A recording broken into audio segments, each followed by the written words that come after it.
Muito boa noite a todos que nos assistem no YouTube, a todos os irmãos, irmãs, amigos e amigas, aos parentes, aos familiares que estão nos assistindo. Essa é a live do Ministério Atalaias. O Ministério Atalaias é o Ministério de Homens da Igreja Batista do Passo da Areia. O meu nome é Fabrício Lena, eu estou aqui na liderança junto com o Andrezão, que está aqui nos bastidores, junto com o Rinaldo Viana, que está lá em Santa Catarina nos assistindo. Rinaldo, um abração aí, obrigado pela parceria de sempre. E de breve nós já vamos chamar a vinheta da igreja, e enquanto nós chamamos a vinheta da igreja, você aproveita para compartilhar o link aqui do YouTube dessa transmissão, compartilhe com seus amigos, com seus parentes, participe aí, comente, dá um like, etc.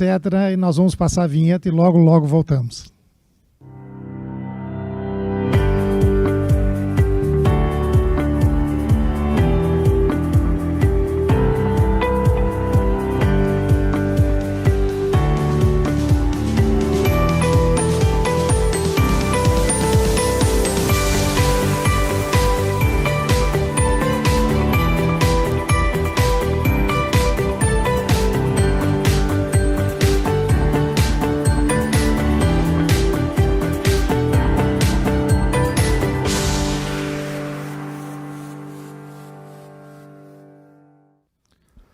Gente, voltamos.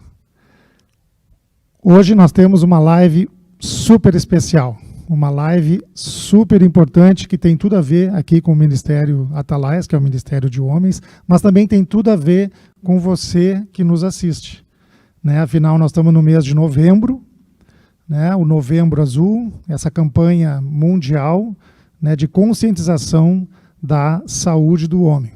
E eu estou aqui com um convidado mais do que especial, o Dr. Emanuel Burke, que é representante da Sociedade Brasileira de Urologia aqui do Rio Grande do Sul. Ele vai nos trazer alguns esclarecimentos, né, muito mais esclarecimentos a respeito desse tema. E eu vou, então, de pronto, passar a palavra para o Dr. Emanuel Burke, agradecendo imensamente a sua presença aqui conosco, né? O senhor sabe que a gente passou um perrengue muito grande para conseguir um médico urologista, né? Graças a Deus, na terça-feira conseguimos aí a sua disponibilidade. Então, nós estamos muito satisfeitos, né, de ter a sua presença aqui, de poder contar com a sua expertise para nos auxiliar aqui nessa questão do Novembro Azul. Então, seja muito bem-vindo, a palavra é sua, sinta-se à vontade. Certo, Fabrício, eu que tenho a agradecer pela oportunidade, né? Sempre é muito bom nós podemos conversar sobre a saúde, né? Em especial aqui nós vamos nos dedicar a falar sobre a saúde do homem. O homem em geral, né, acaba cuidando menos da saúde do que as mulheres, infelizmente, né? Nós sabemos que boa parte das consultas são marcadas pelas esposas, companheiras, né? Sobretudo considerando após uma certa idade, né, por hábitos talvez culturais, de achar que não é importante, enfim, e isso acaba tendo um impacto grande, inclusive na expectativa de vida masculina, que acaba sendo inferior à expectativa feminina em grande parte do mundo, né? Isso se deve, em parte, justamente a essa falta de autocuidado, né? Nós sabemos que a população mais jovem já tem uma tendência a ter mais esse autocuidado, de um modo geral, né? Mas, ainda assim, é preciso investir muito em educação, né? Porque a gente sabe que a educação é chave para o entendimento, para o progresso, para a colaboração, né, de todos e para o avanço da sociedade como um todo. Então, eu que tenho que agradecer. Em verdade, eu represento aqui a Sociedade Brasileira de Urologia, seccional do Rio Grande do Sul. Este ano eu faço parte da equipe que está coordenando as ações do Novembro Azul, né, que, como você falou, ela é um movimento mundial, não é um movimento nacional nem regional, em todo o mundo.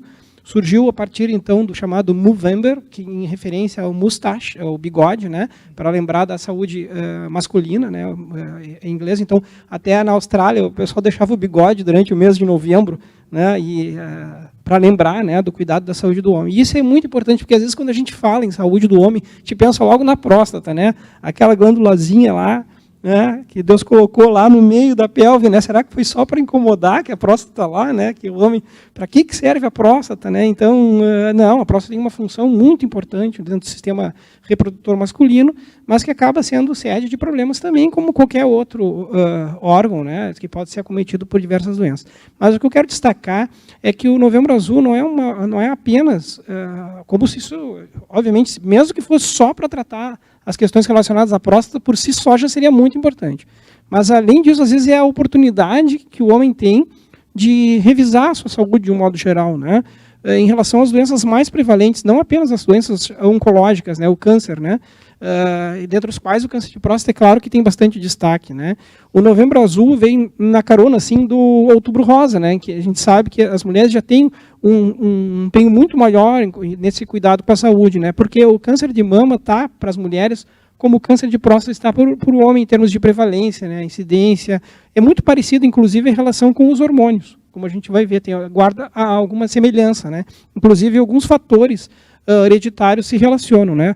O homem também pode ser afetado por câncer de mama, né? Embora isso seja bem mais raro, né? 1% dos cânceres de mama, não é 1% dos homens, 1% dos cânceres de mama ocorrem em homens, né? 99% é em mulheres, mas 1%, porque o homem também tem a glândula mamária e ela pode realmente ser acometida. Ao passo que o câncer de próstata é uma doença exclusivamente masculina, embora existam resquícios embrionários, porque a formação do corpo masculino e feminino, ela guarda semelhanças, né, que são advindas lá do nosso período embrionário, que são determinadas, então, por fatores genéticos, né, que fazem com que haja diferenciação daqueles órgãos primordiais, né, a diferenciação sexual, né, para um ou para outro sexo, né. Uhum. Então, eu acho que é um momento muito bom para a gente falar sobre saúde cardiovascular.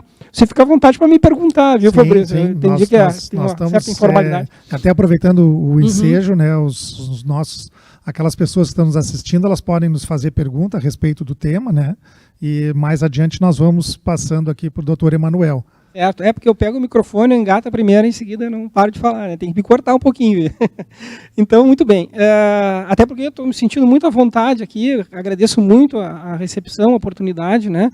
Então, é uma grande satisfação estar aqui representando a Sociedade de Urologia, né? Já acabou dizendo, quem é que vai? Não, deixa que eu vou. E realmente fui muito bem acolhido aqui, eu agradeço muito. Então, nós estamos falando sobre a saúde do homem e justamente as doenças cardiovasculares, cerebrovasculares, doença vascular periférica e o câncer de cólon, né, colo retal, né, do intestino, também é bastante importante, né, e isso entra em consideração os chamados exames preventivos, e a gente sabe que grande parte disso, a prevenção primária, ela se baseia muito nos hábitos de vida, né? Então, a gente sabe que uma vida com uma dieta equilibrada, com uma vida sem sedentarismo, bons hábitos de modo geral, não fumar, etc., né, não abusar de álcool, enfim, tudo isso aí contribui para uma saúde global melhor em todas essas doenças, inclusive o câncer, como a gente vai ver a seguir, né? Então, esse momento que o homem chega para avaliação, né, na verdade, às vezes o urologista aproveita esse momento já para fazer esse check-up, esse rastreamento das doenças mais prevalentes. Então, se vê o perfil lipídico, as gorduras, o diabetes, que é muito prevalente no nosso país, né, e muitas vezes ele é subtratado e tem a ver com o que a gente chama de síndrome metabólica, que é aquela obesidade, principalmente abdominal, sabe, e que se associa à hipertensão arterial sistêmica, a dislipidemia, que é a alteração nas gorduras sanguíneas, né, e ainda o diabetes, que é um descontrole no metabolismo dos açúcares, né. A gente sabe que essas doenças estão em concomitância, né, e que podem aumentar o risco, inclusive, de outras doenças, né, inclusive doenças ligadas ao esvaziamento da bexiga, enfim, ao problema cardiocirculatório, cerebrovascular, aos derrames e tudo mais, né. Então, esse que eu quero destacar hoje, assim, acho que o mote da nossa conversa hoje é lembrar que a gente está falando em saúde do homem e não de câncer de próstata. Mas dentro do contexto, então, o câncer de próstata também é bastante importante. Doutor Emanuel, nós já temos aqui duas perguntas, né? Na verdade, acho que o senhor já respondeu parcialmente, né? Quais seriam as doenças que mais acometem os homens de meia idade? Perfeito. Uhum. Muito bem, justamente a doença cardiovascular, a gente sabe que é uma causa importante inclusive de morte súbita, né? Então, porque normalmente não existe uma circulação colateral bem desenvolvida ainda, às vezes o homem se envolve em atividade física apenas esporádica, né? Sem ter um condicionamento adequado, e pode enfrentar problemas como esse, né? E também o câncer, né? Depende da faixa etária, obviamente, né? A gente sabe, por exemplo, que o câncer de testículo, falando da área da urologia, ela tem uma incidência maior nos jovens, né? Então, numa faixa bem anterior a essa, né? Em os 20, 40 anos assim, de idade, ela tem essa incidência maior, mas ela é bem mais rara do que o câncer de próstata, que é uma doença bastante comum. Que, aliás, o câncer de próstata, a gente sabe que é o câncer mais comum no homem, se a gente tirar os de pele.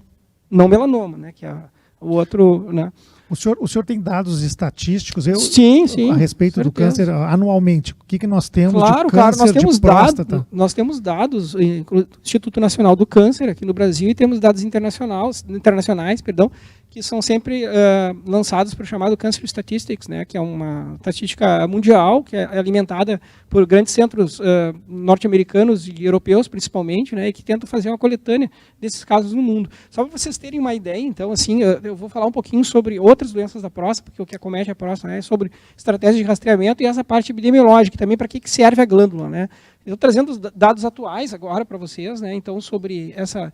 Como eu falei, ele é o segundo câncer assim, mais frequente entre homens, se a gente for considerar os de pele, né? Se tirar os de pele que eu falo, não falo dos melanomas, aqueles mais agressivos, né? Os mais comuns, como o carcinoma basocelular, aquelas lesões que têm um curso mais benigno, embora seja um carcinoma, né? Mas se a gente retirar elas, ele é mais comum que o câncer de pulmão e mais comum que o câncer de cólon, né? E que todas as outras neoplasias, quando eu falo neoplasia, só para as neoplasias podem ser benignas ou malignas, né? O câncer é sempre uma neoplasia maligna.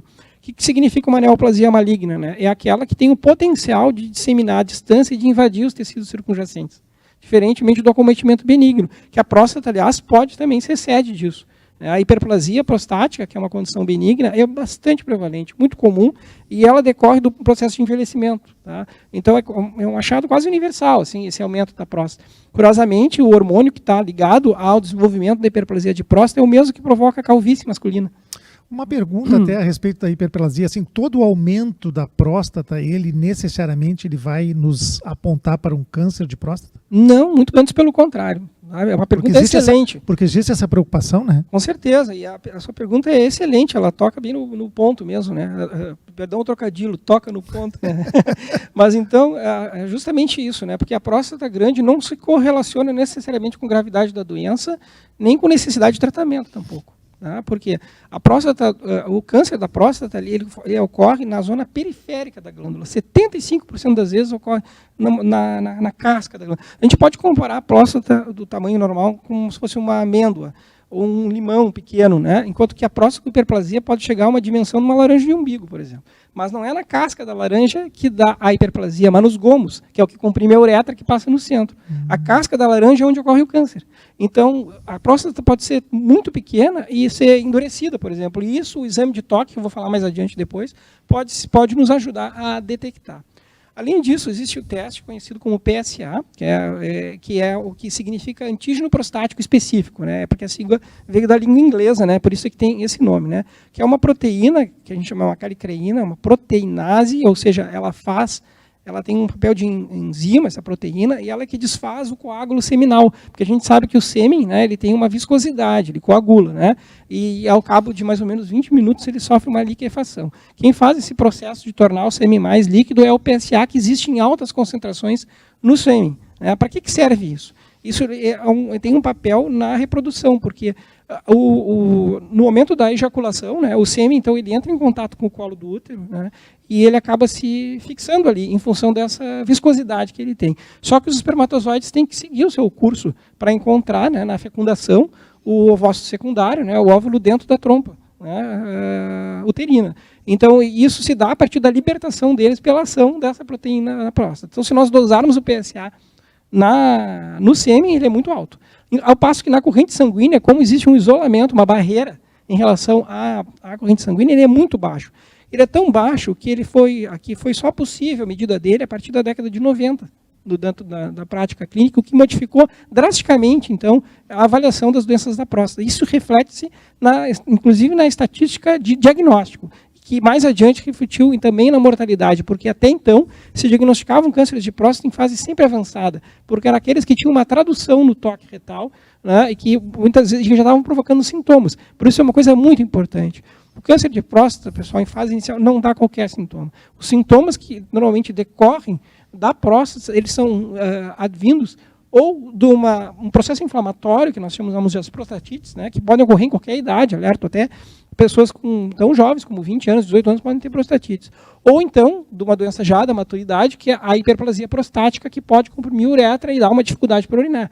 Aí o homem se queixa que o jato já não está a mesma coisa, e não fura mais o chão, né, quando você tinha 18 anos. Então, ele vai queixar de jato fraco, uma intermitência, um gotejamento ao final da micção, uma hesitação na hora de estar com vontade, mas não consegue urinar. E esses sintomas, que são chamados sintomas de esvaziamento da bexiga, eles depois, a bexiga, para compensar essa obstrução sobre a uretra, ela acaba, então, desenvolvendo uma hipertrofia. Essa hipertrofia, né, é o que a gente chama de bexiga de esforço. Leva aos chamados sintomas de armazenamento, que são quais? Né? Aumento da frequência urinária, mesmo sem um volume aumentado, a micção noturna, que nós chamamos de noctúria, né? E a urgência para urinar, às vezes assim, ó, a maior preocupação passa a ser encontrar o banheiro, né? Ou não consegue fazer uma viagem de carro de 2 horas que tem que interromper para pegar o banheiro, né? Então, mas esses sintomas, eles em geral não estão associados ao câncer de próstata, mas à hiperplasia de próstata, embora eles possam também ocorrer. Por quê? Porque embora o câncer de próstata tenha uma origem completamente diferente da hiperplasia de próstata, uma dá na casca, como eu falei, e outra nos gomos, no fruto, né, que se a gente for comparar, né, elas existem, elas podem existir em concomitância, mas não tem relação direta. Ou seja, um homem com hiperplasia de próstata não necessariamente desenvolverá um câncer de próstata, do mesmo o contrário. Certo? Então, são problemas completamente diferentes. E uma coisa importante na PSA, eu sei que você quer me perguntar, mas eu já avisei antes que eu pego o microfone. Já alertei. Eu vou aproveitar o seu gancho para fazer umas perguntas, mas pode terminar a sua fala. É só para terminar o raciocínio, né? Então, assim, ó, que o PSA, como eu falei antes, ele é um exame, né, que é dosado assim, uma pequena quantidade na corrente sanguínea, em alguns nanogramas por mililitro de sangue. Nanogramas, uma quantidade realmente muito pequena, né, que precisa de uma tecnologia, né, chamada PSA ultrassensível para detectar por quantidades bem pequenas, né, em decimais disso. Ele não é câncer específico. Ele é próstata específico. Prestem atenção, isso é muito diferente. Então, ele tem que ser contextualizado e interpretado em relação à faixa etária da pessoa que está fazendo PSA. Se a pessoa fez um exame de toque, por exemplo, foi sondado, teve uma infecção urinária, se a pessoa teve uma relação, um percurso sexual na véspera do exame, se a pessoa teve, por exemplo, é um ciclista de longa distância, anda 200 quilômetros de bicicleta, por exemplo, que pode aumentar o PSA, se a pessoa teve uma prostatite, uma infecção na próstata, ou mesmo quando a próstata é muito grande, porque existe o que a gente chama de densidade do PSA. Nós calculamos a proporção esperada do PSA para aquele volume de próstata.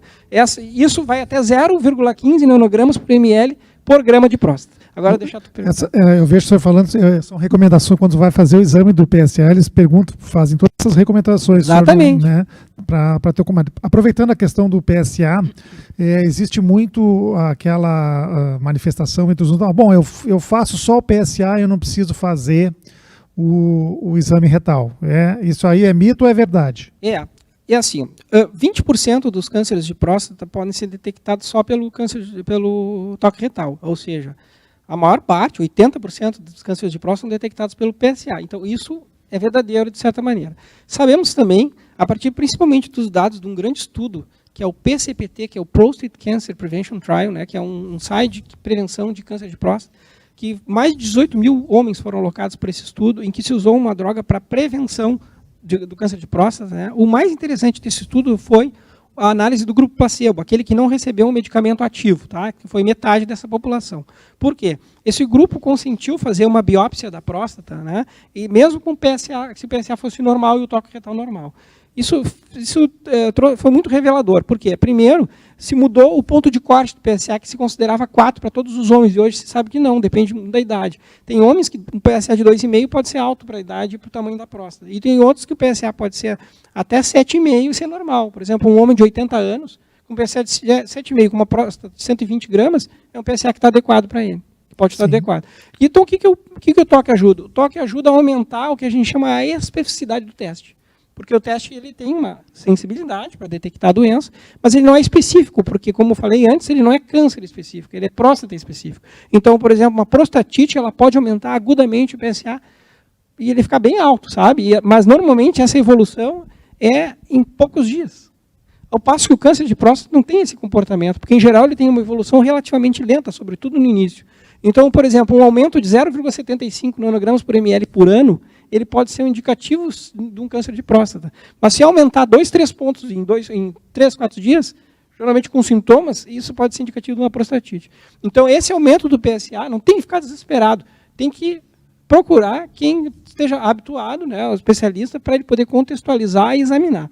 Tem situações, inclusive, que o exame de toque pode estar contraindicado, né? Então, por exemplo, numa prostatite aguda, em que o indivíduo chega com uma febre alta, às vezes com uma pressão muito baixa, né, e com franca bacteremia, que é aqueles tremores, né, com retenção urinária e tudo mais, tem que cuidar muito no toque para não provocar mais bacteremia, porque às vezes tem um abscesso na próstata, tudo acaba rompendo ou comprimindo e despejando uma grande quantidade de germes dentro da circulação. Claro que isso é um quadro bastante florido, sabe? Muito, né? Então isso é exceção, né? Então normalmente a gente faz o toque retal, mas ele tem que estar dentro do contexto da idade, o contexto do PSA, da avaliação do PSA. Nem sempre é preciso numa consulta, por exemplo, fez um PSA, fez um toque.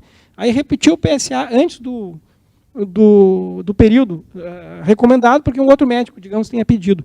Aí vê, o PSA está igual, não vai precisar tocar de novo, né? Sim. Então, daí tu pode esperar isso, haver essa variação, sem dúvida. Vamos ficando aí no PSA e falando de exames, check-ups e exames. Tem uma pergunta da internet aqui, a partir de que idade e quais exames não podemos deixar de fazer? Excelente pergunta, né? Então a gente sabe, falando do câncer de próstata, depois falando um pouco do câncer coloretal também, o que a gente pode dizer, né?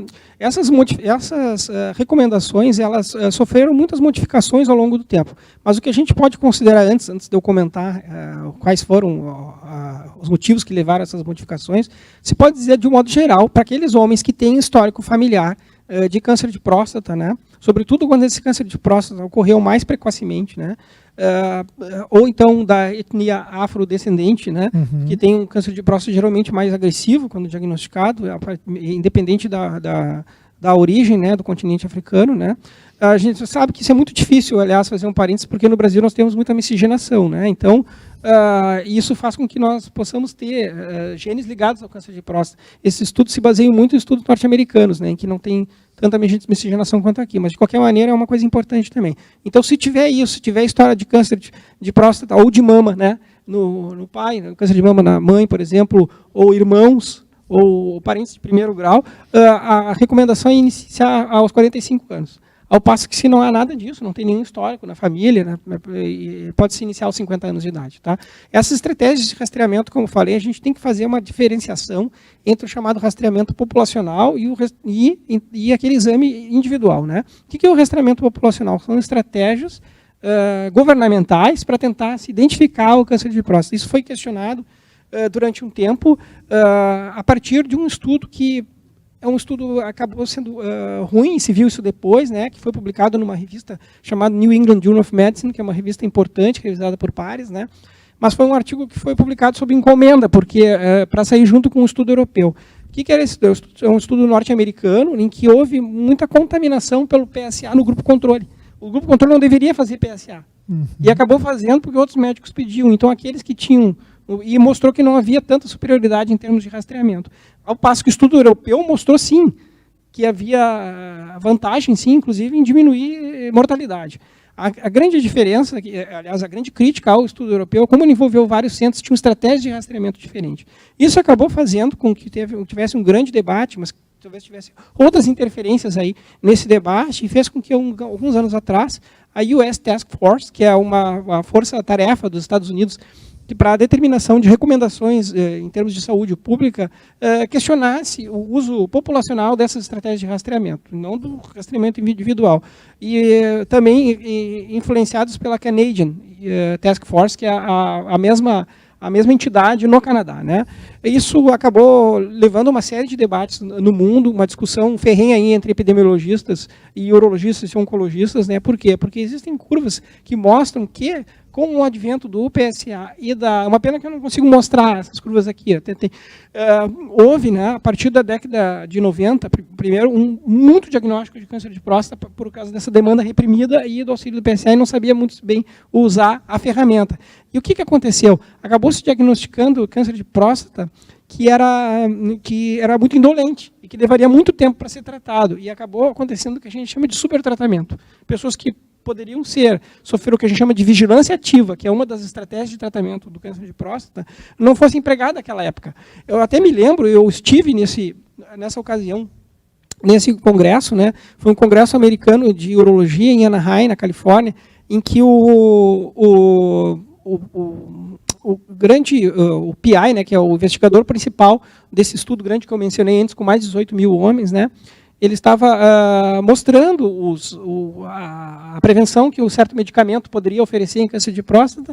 Aí esse é o Ian Thompson, e aí o professor Patrick Walsh, que foi o introdutor da técnica moderna da cirurgia radical da próstata, né, que depois foi modificada, acabou levantando na plenária para fazer uma crítica ao estudo dele, dizendo assim, olha, esse câncer de próstata que você previne é só os de baixo risco, esse aí não mata ninguém, né? E ele disse, são os mesmos que tu operas. Então foi assim, ó, eu nunca vou esquecer disso, eu estava lá, fui testemunho ocular disso aí. Então é uma coisa assim, então havia um debate muito grande naquela época, né? Isso deve ter sido, se não me engano, foi em 2006, 2007, porque eu estava fazendo uma pós-graduação, eu fiz 2006, 2007 nos Estados Unidos, na Wayne State University, eu estava estudando lá, eu fiz a minha formação inicial aqui, eu me formei aqui pela Universidade Federal do Rio Grande do Sul, depois eu fiz minha especialização aqui em cirurgia geral, residência médica no Hospital de Clínicas, né, em urologia, e fiz meu mestrado, e depois fui para lá, e aí eu tive a oportunidade, a gente não falou antes, né, sobre essa experiência, né, e quando eu voltei dos Estados Unidos, eu acabei fazendo meu doutorado aqui, e fui trabalhar com transplante de rim. Hoje eu trabalho no Hospital de Clínicas, eu sou médico do corpo clínico, preceptor da residência médica lá, e faço transplante de rim lá, sou cirurgião de transplante e a parte de oncologia também. Mas voltando a essa questão, então esse debate foi sensacional, entendeu? Porque colocou esse... Bom, mas então esse é o câncer que eu previno, né? Será que esse câncer tem tanta agressividade assim? Aí é que está, pessoal. Existe um espectro muito amplo em termos de gravidade do câncer de próstata. E todos os esforços têm que ser feitos no sentido de tentar diferenciar aqueles que são de baixo risco de progressão daqueles que são de alto risco de progressão. E nós estamos avançando nisso. E vamos avançar ainda mais. Hoje já existem alguns testes, né, que procuram, com outras formas de calicreínas, né, como o PHI, que é o PHI, que é o Prostate Health Index, ou Índice da Saúde Prostática, e o 4Key Score, que é um teste com são dosados 4 desses marcadores, né, de câncer de próstata, ainda não são muito disponíveis, mas que podem ajudar nessa estratégia de diferenciação. Muitas coisas têm sido incorporadas, inclusive na decisão daquelas pessoas que, por exemplo, existe uma classificação, chamada classificação de D'Amico, que é de um radioterapeuta da Harvard, né, da Escola de Medicina de Harvard, muito conceituada, sabemos, do Hospital Geral de Massachusetts, né, na região de Boston, lá nos Estados Unidos. Então, a gente sabe que ele criou uma classificação bastante interessante, que é a classificação de risco.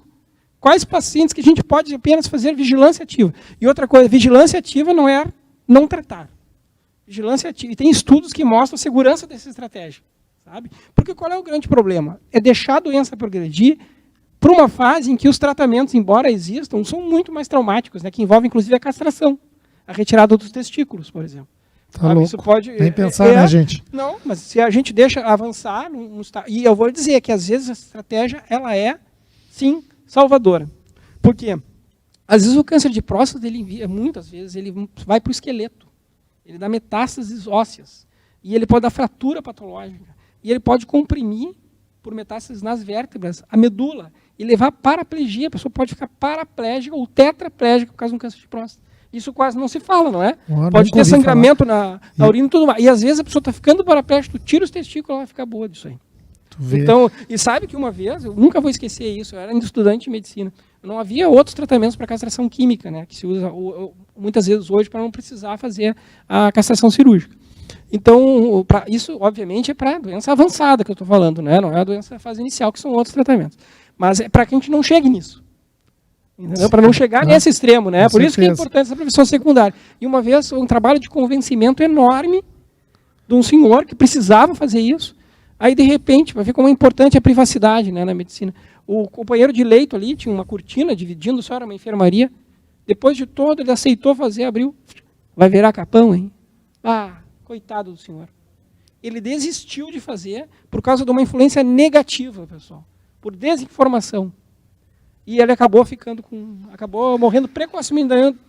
Então a gente tem que cuidar muito com essas coisas infelizes, sabe? Com comentários infelizes. Isso se dá muitas vezes, isso é uma coisa séria, com toque retal, que a gente vai deixar de ser homem porque vai fazer um exame. Né? Esse é um assunto que permeia muito, que né? É um tabu ridículo cá entre nós, né? Que é um exame completamente inócuo, ninguém deixa de questionar a sua afirmação sexual, porque faz o exame de próstata, né? Isso chega a beira ao ridículo, né? Isso tem muito a convencer, né, muito a ver com o que nós estamos falando. Doutor Emanuel, sei que nós temos muita coisa a falar, mas eu preciso aqui agradecer aquelas pessoas que estão nos assistindo aqui, o irmão Rinaldo, o irmão José Reis, né, o Paulo Pereira. Inclusive, nos mandou uma pergunta, o pastor Mário, o Norton, grande Nortão, a minha esposa amada, beijo para ti, querida, te amo. Né, o meu filho está aqui assistindo também. Muito obrigado pela audiência, pelas perguntas. Eu estou com um monte de pergunta aqui para fazer para o doutor. E eu vou falando a respeito da questão da idade, né? O senhor falou 50 anos, se não tiver caso na família. Isso. As pessoas, a questão da etnia, né? Isso, afrodescendência. Teriam que fazer, os afrodescendentes teriam que fazer esse cuidado um pouco antes. Justamente pela agressividade mais comum, né, do câncer de próstata em afrodescendentes. Tem uma pergunta aqui do Paulo Pereira, como se dá o processo do exame preventivo ao câncer? Existem etapas diferentes entre indivíduos? Olha só, isso é interessante, porque assim, quando a gente fala em prevenção, existem 3 níveis de prevenção em saúde, né? Uma é a chamada prevenção primária, a prevenção secundária e a prevenção terciária. A prevenção primária é aquela que a gente tenta evitar a doença, né? Como, por exemplo, quando tem aspectos genéticos ligados a isso, ainda não existe terapia gênica, né, para prevenir essa questão de herança genética. Então, não tem como atuar isso. No caso do câncer de próstata, pelo que a gente sabe de estudos com imigrantes asiáticos, por exemplo, que migram para os Estados Unidos e cujos filhos que têm aquela herança genética asiática, mas que desenvolvem hábitos alimentares dos norte-americanos, que a gente sabe que é uma dieta rica em gordura animal, né, de origem animal, a gente sabe que a incidência de câncer de próstata começa a aumentar. E vários estudos desses apontam que locais em que há uma alta incidência de ingestão de gordura saturada de origem animal, ela tem uma incidência maior de câncer de próstata. Isso não é diferente no nosso país, em que o Rio Grande do Sul lidera. Mama e próstata, provavelmente, que tem a ver com os nossos hábitos alimentares, né? Esse exagero em termos do consumo dessas fontes de nutrientes. Isso, então, se relaciona mais à prevenção primária. A prevenção secundária é essa que se faz no exame periódico, porque o toque retal e o PSA não evitam o câncer de próstata. Eles diagnosticam precocemente o câncer de próstata.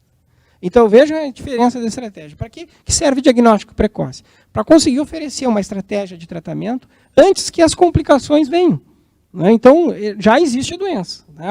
A prevenção primária tem vários estudos, inclusive, de prevenção, com medicamentos e tudo, para tentar prevenir o câncer de próstata. Por que isso se aplica? Pela prevalência da doença, conforme eu falei antes. Então, a prevenção secundária é que entra esses exames aí. Porque se tem o diagnóstico, que se faça o diagnóstico precoce, procure-se evitar os desfechos mais trágicos, porque a gente sabe que a mortalidade pela doença e a morbidade, ela só correlaciona com o estágio. Né? Então, a doença, quando é diagnosticada no estágio inicial, né, ela tem a chance de sobrevida em 15 anos, de cura, né? Quando a gente fala em sobrevida em 15 anos, é um termo meio difícil para o leigo entender isso aí, né? Porque muitos estudos eles acompanham só por esse período, né? É de 99%. 99%. Ou seja, a pessoa está curada, entendeu? Quando no estágio precoce, cura. Câncer de próstata tem cura. Daí a importância do exame preventivo. É uma doença que pode ser fatal, que pode dar tudo isso e que é curável. Quando diagnosticado, então, quer dizer que, mesmo tendo já diagnóstico, já existe a doença, ela é perfeitamente tratável e curável. O que a gente tem que levar em consideração é evitar o tratamento naqueles que não precisam tratar e que podem sofrer vigilância. Por quê? Porque nós sabemos também que existem problemas relacionados às formas de tratamento. Tá? Então, esses problemas, normalmente, eles dizem respeito principalmente à esfera sexual, né? Então a gente sabe que existe uma chance tanto do câncer de próstata provocar uma disfunção erétil, né, que é o termo que a gente procura usar, a gente não usa mais o termo impotência, né, por uma questão, porque é um termo muito pesado, né? Sim. Então a gente procura falar em disfunção da função da ereção, né? E isso realmente pode ser afetado pelo câncer de próstata, pela característica da passagem do nervo e que inerva o corpo cavernoso do pênis, né, que ele passa grudado na próstata. Então, às vezes, como o tumor dá na periferia da glândula, ele pode invadir os corpos cavernosos.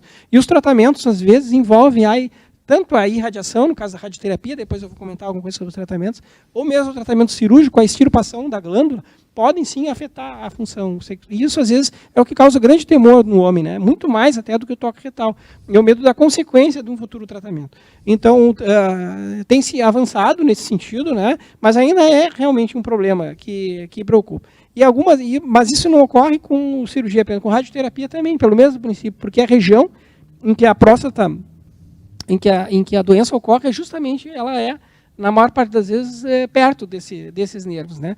Então, isso que a gente leva em consideração também para não superindicar tratamento naqueles cânceres de baixo risco, né? Então, e naqueles em que provavelmente a doença não vai progredir. Vou dar um exemplo. Um homem com 85 anos, com um câncer de próstata bem inicial, provavelmente ele não vai ter tempo para desenvolver a doença, porque isso leva 15, 20 anos.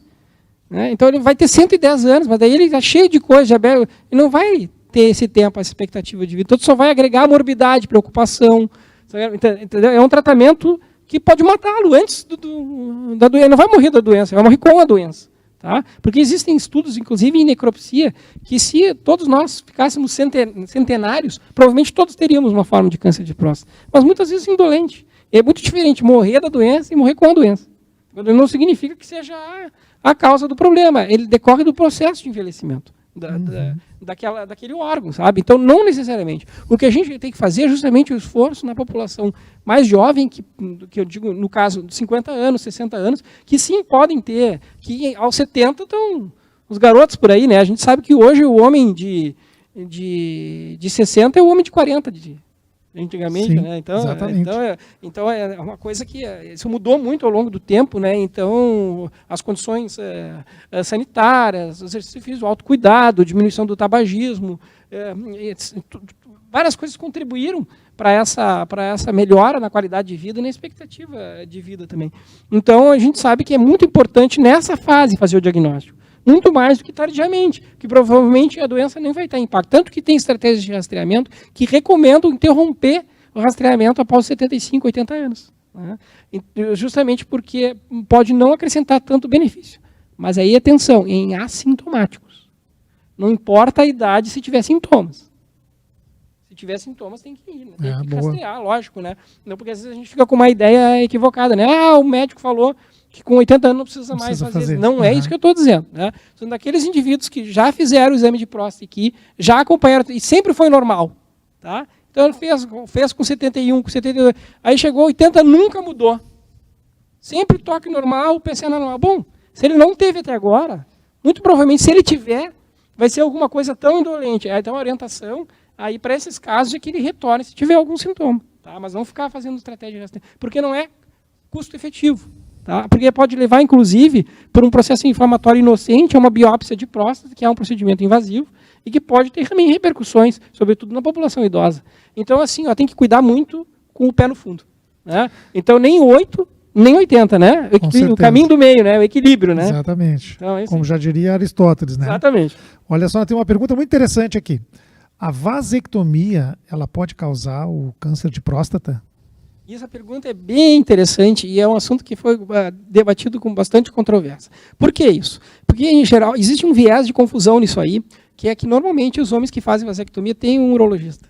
Tá? Então, muitos acabam fazendo mais exames de próstata, porque o urologista, vamos fazer vasectomia, vamos fazer já o exame de próstata.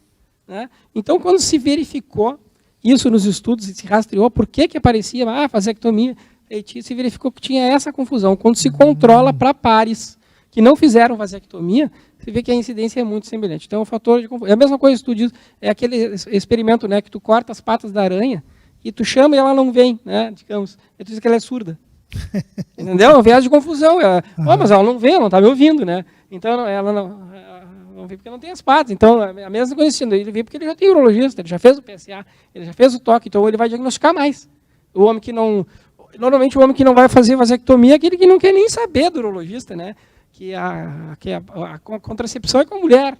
Sim. Né? Então, tem toda essa questão envolvida. Então, parece bem seguro pelas evidências atuais. Né? Claro que esse tipo de evidência em construção pode se modificar ao longo do tempo, mas até hoje não se provou nenhuma associação consistente mesmo entre vasectomia e câncer de próstata. E voltando para a questão dos tratamentos, assim, tem uma pergunta sobre os tratamentos mais eficazes para as doenças prostáticas, né, e demais distúrbios que afetam os homens. Né? O que está hoje... Ótimo, tá, muito bem. Então, se a gente falar especificamente do câncer de próstata mesmo, né, então depende muito, como eu falei antes, da classificação de risco e do estágio da doença. Quando a doença está num estágio inicial, né, e que a gente pode então fazer, e é de baixo risco, dependendo da expectativa de vida, faixa etária, função sexual prévia, etc., a gente pode fazer, tem protocolos de vigilância que envolvem a realização de ressonância magnética periódica, de biópsias de próstata programadas, do acompanhamento com PSA. Para que serve essa estratégia? Né? Em primeiro lugar, porque existem estudos que já compararam essas estratégias com o tratamento ativo e viu que elas são iguais em termos de sobrevida. Contanto que, uma vez detectada a progressão da doença, se migre para o tratamento ativo. Tá? Então, tem uma leve diferença na questão do surgimento de metástases, né? Mas em termos de mortalidade, né, de morte pela doença, elas são praticamente são iguais, né? E mesmo a radioterapia e a cirurgia. Depois eu vou comentar aqui que diferencia uma estratégia de outra. Então a vigilância ativa ela se aplica, mas a vigilância ativa não é assim como é que a gente diz, uma observação apenas. Ela realmente é ativa mesmo, tá? E é uma forma de tratamento. Bom, se o indivíduo ele tem uma classificação de risco já intermediária, dependendo da faixa etária, da expectativa de vida, pode-se indicar um tratamento ativo daí, se deve indicar. Aí nós temos duas principais modalidades. Né? Existem mais tratamentos, eu quero citar aqui, né? Mas que não são, sim, os mais ortodoxos. Né? Então, eles são para casos de exceção. Então, as principais alternativas são a cirurgia radical, que é a prostatavesiculectomia radical, que consiste na remoção por completo da próstata, das vesículas seminais, né? E pode retirar os gânglios linfáticos também, para tanto tratamento como o que a gente chama de estagiamento. Tá? E a radioterapia externa. Existem várias modalidades, como radioterapia por intensidade modulada, que consegue modular o feixe de radiação, evitando a irradiação de órgãos vizinhos. Né? Porque muitas vezes a gente fala em radioterapia, a pessoa pensa lá no cobalto, na cobaltoterapia de antigamente, que queimava tudo, né? O tumor e mais todo o corpo. Hoje não é assim, pessoal. Tá? Hoje evoluiu muito a estratégia. Existem outras estratégias como hipofracionamento, etc., que fizeram com que o tratamento avançasse. Se pode dar uma dose adequada, e antes se dava subdose para não ter os efeitos adversos, né? Sem irradiar tanto os órgãos móveis como o reto e a bexiga, porque a gente tem que lembrar que o reto e a bexiga estão sempre mudando. Por quê? Porque o conteúdo é móvel e modificável. Né? O bolo fecal tem quantidade e conformação diferente. A bexiga pode estar mais ou menos repleta. E a próstata se relaciona tanto com o reto quanto com a bexiga. Mas hoje, com essas estratégias, se pode fazer radioterapia. Quando é que se faz um ou outro tratamento? Depois eu vou falar dos tipos de cirurgia. Não deixa eu esquecer. Tá bem. Então, tá assim, ó, quando é que se faz um ou outro tipo de tratamento? Em geral, a cirurgia ela é indicada para homens mais jovens e sem outras doenças. Por quê? Já que ela tem a mesma chance de cura. Porque, pelo seguinte, nós temos 3 vantagens com a cirurgia em relação à radioterapia nesse grupo etário e sem doenças. Não é a cura.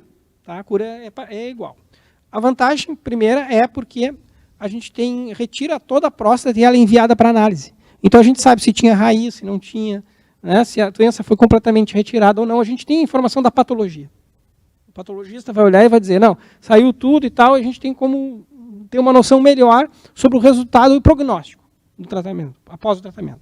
Segunda vantagem da cirurgia, o PSA, né, mas isso é uma vantagem relativa, porque ele também cai na radioterapia. Mas como na radioterapia ainda tem próstata, pode ter pouco de PSA ainda. Agora, na cirurgia, o PSA cai a 0, não tem fonte, a menos que haja alguma outra fonte. E essa fonte pode ser tanto uma metástase produtora de PSA, quanto uma recidiva local, por ter ficado algum resto. Tá? Então, facilita o acompanhamento, não precisa fazer mais toque retal daí, de modo geral, a menos que haja alguma alteração. Só o PSA. Fez a cirurgia, acompanha com o PSA. Tá? De modo geral, é isso.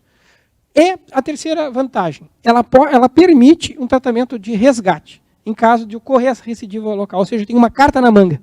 Né? Essa carta na manga é a radioterapia, que eu posso irradiar o leito cirúrgico. Então, isso faz com que a cirurgia, nesse grupo etário, você tenha uma predileção por indicar. Mas sempre essa predileção leva em consideração um princípio ético chamado princípio da autonomia. Sempre é um consentimento, ele tem que consentir e entender isso. Grande parte da consulta deve ser para esclarecimento. Né? A gente tem que entender o que vai ser feito. E tem que ver se aquilo realmente se adequa aos nossos projetos de vida. Certo? Então, assim, uma outra questão importante, então, que eu estava comentando, né, e quando a radioterapia? A radioterapia, em geral, para os homens que têm mais idade ou que têm outras doenças que possam tornar a cirurgia de um risco maior. Qual é a grande vantagem? Obviamente, não precisa se operar, né, então não tem aqueles riscos perioperatórios. Né. Em contrapartida, né, não tem o material para análise do patologista, porque a próstata fica lá. O PSA não cai a zero, mas isso pode ser contornado a partir da determinação do valor mais baixo do PSA. Mas o problema, talvez mais importante em relação a isso, seja o fato da prostatectomia de salvamento ou de resgate, que é a cirurgia depois da radioterapia, ser mais complexa. Né? Porque, então, se existe evidência de recorrência da doença, operar um homem que foi irradiado é muito pior do que operar um homem que nunca foi operado, que nunca foi irradiado. Por quê? Porque a radioterapia ela provoca, então, a destruição do tumor, mas com isso também uma reação inflamatória, que é natural, né, a resposta ao tratamento, que deixa tudo mais grudado, os limites, a parte anatômica fica alterada, o que dificulta uma cirurgia de resgate. Ela não inviabiliza, mas ela torna a cirurgia com maior chance de ter sequelas. Então, de um modo geral, a gente acaba optando por cirurgia, tem que levar esse contexto, tem que conversar com o seu médico, obviamente, né, para ver se isso é adequado. Por exemplo, teve um paciente, uma vez que eu atendi, que teve um câncer de próstata que necessitava tratamento ativo, por ter um câncer de alto risco de progressão, e que eu estava pronto para indicar a cirurgia para ele. Pela idade, pela falta de outras doenças, né? Mas aí quando ele me contou, estava fazendo a história médica, a anamnese, né? Que ele, com em torno dos 30 anos de idade, foi atropelado pelo caminhão que dirigia, que deixou o freio, estava solto, e o caminhão esmagou ele contra a parede, ele teve uma fratura da bacia, né, da pelve, e acabou necessitando de fixação cirúrgica, operado, teve uma hemorragia importante e tal. Aí, bem que eu achei a próstata dele mais alta. Aí, nossa, vamos ver como é que está, vamos ver um raio-x, uma tomografia aqui. O pubis dele era assim. Aí, operar aquilo lá é uma tragédia. Vai deixar ele incontinente, vai ficar perdendo urina. Então, para que eu vou fazer se eu tenho um outro tratamento que cura igual, num caso como esse, que ele tem uma alta chance de ficar perdendo urina, porque eu vou afetar o mecanismo de controle da urina. E, assim, perder urina não mata ninguém, mas é muito ruim. Porque, imagina, não é aquela perda urinária, aquela incontinência que dá na criança, né, que tu troca a fralda, ela vai ficar sequinha, né? É o tempo inteiro. Fica escorrendo, perna abaixo, está sempre assado. Não pode ir no lugar, com aquele cheiro ruim. A pessoa se sente, constrangida, sempre com a fralda molhada, pingando. Então, assim, para que eu ia fazer nesse contexto? Então, fez radioterapia e ficou muito bem, obrigado. Então, a gente tem que analisar caso a caso, pessoal. Não dá para ir com uma receita assim, né, de bolo. Isso é só para ter uma noção em termos de informação, mas isso tem que ser discutido com o seu. Primeira coisa, ter uma relação de confiança com o médico que você escolher. Tá? Isso é fundamental. Se a gente não tiver essa relação de confiança, tem que pedir outra opinião. Tá? Não tem que ter prurido em relação a isso. Tá? Porque você, querendo ou não, né, vai ter que confiar no que aquela pessoa vai lhe dizer. E se sentiu que não está tranquilo, tem que ficar tranquilo. Só não vai tomar uma decisão, às vezes, precipitada, baseada em algo que não seja que não tenha um sentido, né, uma razão de ser. Né? Então, é bem importante esclarecer. E outra, dá tempo. Porque, como eu falei antes, o câncer de próstata, em geral, tem uma evolução muito lenta. Não é que o câncer tem que operar amanhã. Não. Eu até vou dizer uma coisa. Se você faz uma biópsia de próstata, você não deve operar em seguida. Tem que esperar no mínimo 6 semanas, segundo a maior parte dos estudos. Porque depois que você faz a biópsia de próstata, fica tudo meio inflamado ali. E aí perde os planos anatômicos. E tem mais chance de ter sequelas. Então, depois de uma biópsia de próstata, o ideal é esperar 6 semanas. Não vai progredir a doença nesse período. Tá? Então, isso é uma outra coisa também. Calma. Não precisa ser não é uma urgência. Tá? É uma coisa que pode ser planejada e feita com todo cuidado. Quanto mais cuidado e planejamento, melhor a chance de ter um bom desfecho no final disso. Se quiser perguntar mais, eu já avisei no início. Eu vou aproveitar Eu vou aproveitar esse momento aqui para... Nós já estamos assim quase chegando, né, no nosso final, mas eu vou aqui aproveitar esse momento para passar a programação, né, a programação da igreja agora para os próximos dias. Nós vamos ter aqui o culto presencial no próximo domingo, né, no horário das 17 das 19, sendo que o horário das 19 ele é transmitido. Então, domingo que vem tem aqui o culto então, regularmente. Na terça-feira que vem e na quinta que vem nós temos as lives. Na terça-feira vamos ter os estudos, né? Como tem sido todas as terças-feiras o estudo de algum livro da Bíblia. Dessa vez nós estamos estudando o livro de Atos dos Apóstolos, os capítulos 11 a 13. E também na quinta-feira nós vamos ter uma live especial, que é a live do Ministério de Casais, e com o tema Casais Dependentes de Jesus Crescem Junto, Valores para uma Vida Conjugal Saudável. Então não percam semana que vem as lives, né, da igreja, participem, né, e estejam conosco. Doutor Emanuel, eu sei que nós temos muita coisa, nosso tempo está se esgotando, né? Eu só queria relembrar, né, mais uma vez, que nós estamos tratando do Novembro Azul. O Novembro Azul, apesar de nós termos concentrado aqui as nossas falas, né, a sua fala, né, no câncer de próstata, ele vai envolver, né, a saúde do homem, né, e eu não sei se tem alguma outra questão que o Novembro Azul ele enfoca mais. Eu ouvi falar alguma coisa, não sei se depressão, se tinha a ver também nesse período, envolve. Qual é outras doenças assim que o Novembro Azul também procura despertar essa conscientização para cuidar da saúde do homem? A gente sabe que a depressão e a ansiedade, né, são transtornos muito comuns na sociedade moderna pelo tipo de ritmo e valores adotados, né, que tem muita interferência em relação a isso, né. E a gente sabe, inclusive, que tem um mês temático para isso, que é o Setembro Amarelo, em relação ao suicídio, né? Justamente porque é um problema que a gente não pode fechar os olhos para isso, né? E que tem que ser enfrentado de frente tem que ser capacitado para isso também, né? Assim como tem também o Setembro Verde, que tem a ver com a doação de órgãos e tecidos. Então, cada mês, o Dezembro Vermelho, em relação aos cânceres de pele, a exposição solar, e assim sucessivamente, né? Então, é claro que isso faz parte do contexto de saúde, né? E a gente sabe que a pessoa que está com um transtorno depressivo tem uma chance de adoecer maior de outras doenças, além da depressão, que em si só já é um problema muito grave, né, por questões imunobiológicas, né, a imunidade acaba ficando muito afetada com isso. E o que se pode dizer, de um modo geral, é o seguinte, né, que nos transtornos depressivos, a imunidade ela tende a ficar mais baixa. Nos transtornos de ansiedade hiperativa, né, então as doenças autoimunes, inflamatórias, ansiedade, né. A gente sabe que existem alguns mecanismos que podem nos ajudar nisso, né? Então, mecanismos ligados à parte médica, sem dúvida, também, como aqueles ligados à fé, né? O papel da espiritualidade também, na condução e na prevenção disso, a espiritualidade de vida com maneira saudável, com um coping positivo, né? Uma relação positiva com Deus, com amor, né? Em relação a isso, a gente sabe que a fé, você sabe, né, melhor do que eu, que a fé ela é um grande antídoto contra a ansiedade, né, porque a gente, quando confia, né, porque, como diz Paulo, você citou Atos dos Apóstolos, Paulo nos diz que foi, na verdade, um livro escrito por Lucas, né, que era médico, médico grego, né, o Lucas. Então, que diz que nele ele não está longe de nós e não habita nos templos de pedra, mas nele nos movemos, vivemos e existimos. Né? Exatamente. Então, nós estamos envoltos, na verdade, por Deus e pela proteção, pela providência divina. Quando a gente tem essa confiança, a gente tem a certeza de que tudo que acontece conosco é porque é para o nosso bem, né? Porque como Pai amoroso, né? Como Cristo ensinou, que é o Pai amoroso, a gente sabe que a gente é totalmente cuidado, e o que acontece conosco é para que nós consigamos... eu quis falar um pouquinho dessa questão espiritual, porque ela realmente é muito relevante, tem cada vez sido mais valorizada, e a gente perdeu muito isso, justamente pelo predomínio ainda do chamado cientificismo materialista, né, que é uma forma também de sistema de crenças, né, e que não é baseado em evidências, né, e considera como monismo de substância a matéria, né, que é uma das visões de mundo, mas que não é passível de comprovação nem refutação científica, portanto não é matéria de ciência.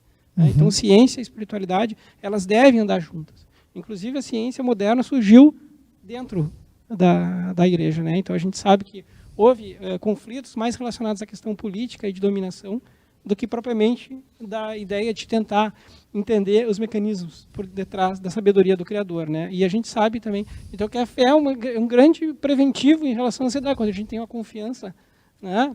Com certeza. Sobretudo. E em relação à depressão, às vezes a gente não é capaz de se perdoar também, e perdoar o próximo, né? Então a gente fica amarrado ao passado, sofrendo o que a gente chama de ressentimento, que quer dizer ressentir, sentir de novo. E quando a gente fica sentindo de novo e não consegue perdoar e se perdoar, né? Então isso acaba nos levando a esse ciclo de depressão e tudo mais. Então a gente tendo uma vida saudável, uma fé saudável, com um coping positivo, fazendo as recomendações, não é um ou outro, pessoal. Não é espiritualidade e medicina, é e. Isso é uma questão que é muito relevante. Com certeza, é muito importante. Então a gente sabe, porque nós somos todos instrumentos, né? Então que a gente seja um instrumento para a realização do bem e a planificação do amor, né? Exatamente. Então que a gente tem um mestre, né? Jesus é um mestre que nos ensinou em relação que é o caminho, que é o sol mesmo, né? Em termos de que despertou e que nos desperta a todos com o seu exemplo, né? Que o que sim seja sim, o não seja não, não é? Exatamente. Então que não tenha essa linguagem no meio, então que a gente possa também servir de instrumento, né? É aquela história que diz, né, que Deus Deus vai me salvar, Deus vai me salvar, ele mandou, mas eu te mandei um barco, te mandei a mesma coisa, ele manda a medicina, manda tudo, manda os instrumentos que estão ao redor, porque a gente vive num corpo também, pessoal. Está vivendo, nós somos seres espirituais vivendo uma experiência material, né? Exatamente. Então a gente tem que cuidar desse corpo, porque esse é o templo, é o tabernáculo onde Deus habita, né? O Deus interior de nós, que é o nosso princípio espiritual mesmo. Então, pessoal, tem que se cuidar, porque isso faz parte do respeito e o amor a Deus. É o amor. Jesus não diz amar o próximo mais do que si mesmo. Como a si mesmo? Não foi esse o ensinamento? A lei áurea não é essa. Então a gente tem que se amar também. E esse amor não é um amor egoístico. É o amor como uma forma de gratidão a todas as bênçãos que nós recebemos para o Criador, né? Que já nos ama independente do que a gente faça, né? Então, assim, o Novembro Azul e outras estratégias de rastreamento ou de promoção da saúde, elas servem sim, o autocuidado é um dever, porque a vida ela é emprestada para nós, né? Mas ela pertence a Deus, né?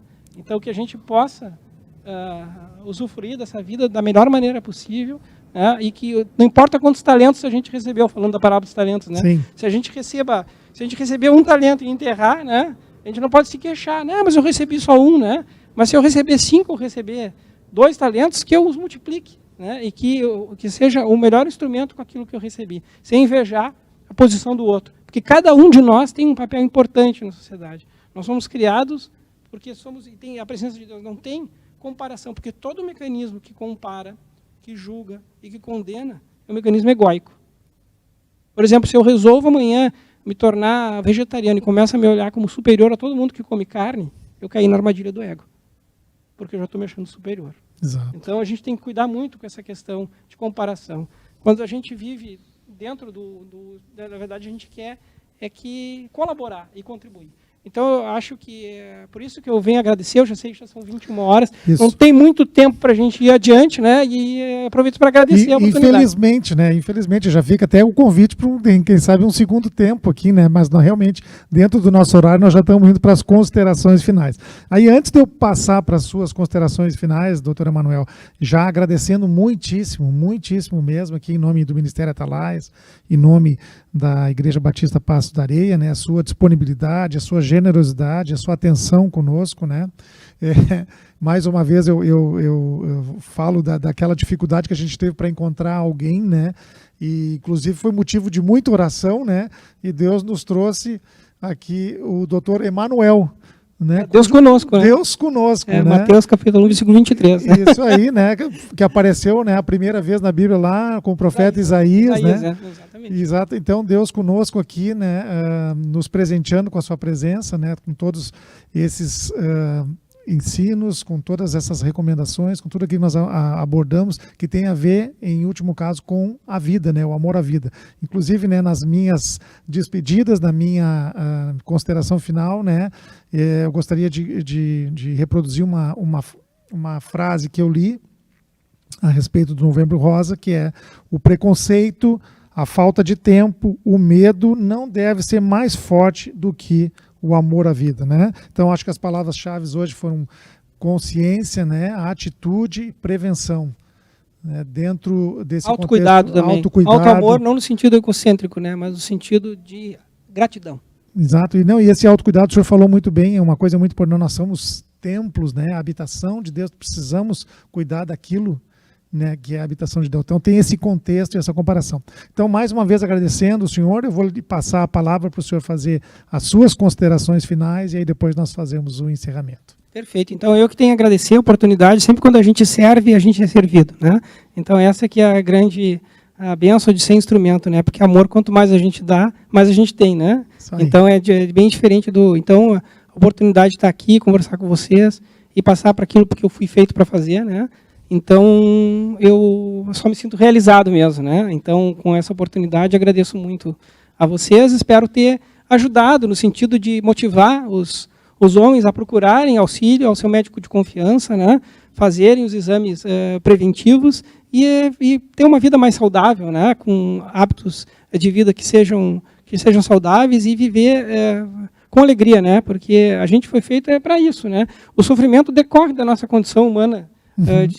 Isso faz parte da vida, mas quando a gente consegue significar o sofrimento como um instrumento de aprendizado, né, a gente sabe que, na verdade, foi feito para ser feliz. Né? Então, muito obrigado novamente, e que, se vocês quiserem contar com esse instrumento aqui, né, eu estou à disposição de todos, tá bom? Maravilha, já sabemos que podemos contar, né, com um médico aqui para nos trazer essas questões técnicas, né, a respeito da saúde do homem, enfim, da saúde de todos.